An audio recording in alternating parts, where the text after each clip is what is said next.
Hello and welcome to the Times Higher Education World University Rankings for 2013 to 14. This is the 10th year of these prestigious rankings, and they come with the global research industry bigger than ever before.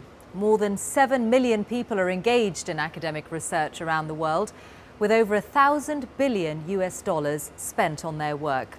The industry is also more international than ever before, with 40% of papers published through collaboration across borders.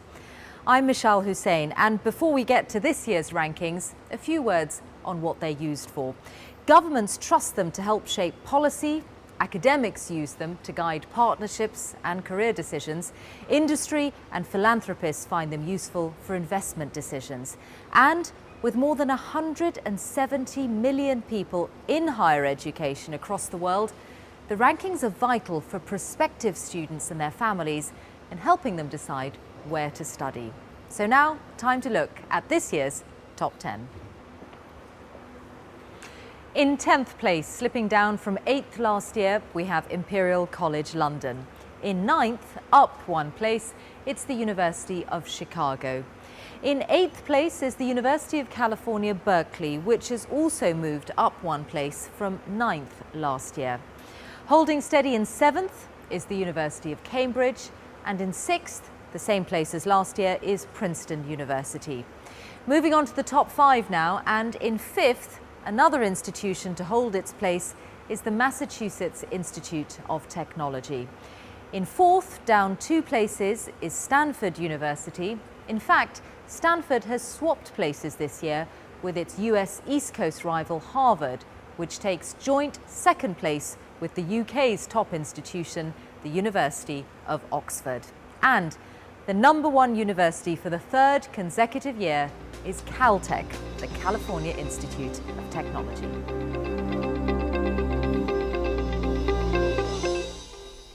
Well, with me now is Phil Beatty, who's the editor of the Times Higher Education World University Rankings. Phil, how have Caltech managed it 3 years in a row?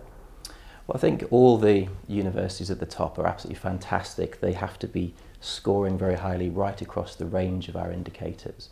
But Caltech edges it on research excellence. We find that they're very small, they're very focused, which means that they can really concentrate all their resources in the areas that they're specializing in. But it's also a wonderful environment for students as well, because it's so small.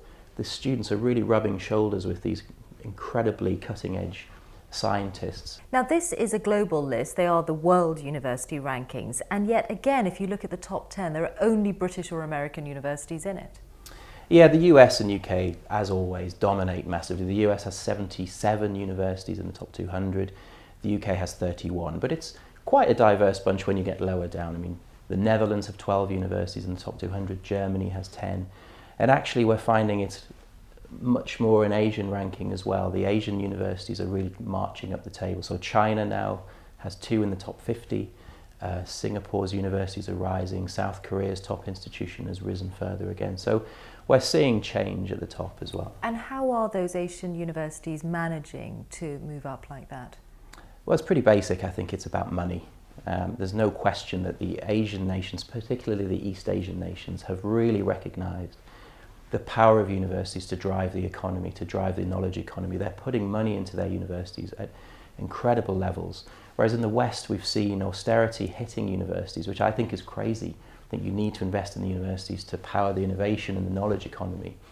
And we're seeing the effects of austerity very much in these rankings across Europe. The UK's held on, but actually Germany, France, the Netherlands, Belgium, Ireland, Austria, they've all seen their top universities falling, and it really is about austerity. So 10 years on, what is the evidence on who's using the rankings?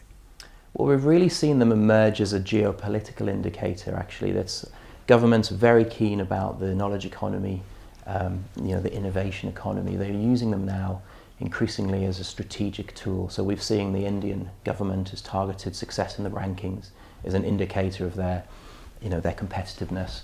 In Japan, the same. In Russia, the same. We've been invited to Russia to talk to the ministry there about their ambitions to make their universities more competitive. So they have become this extraordinary, powerful tool for governments, but also for university leaders and for faculty to make decisions about where to collaborate and who to do business with. But I think we mustn't lose sight of the fact that these rankings were conceived as a student consumer tool. You know, students making a hugely important life decision about where to study. We're seeing more and more students globally mobile. So the rankings are very important to them to help them get the reassurance that they're making the right choice.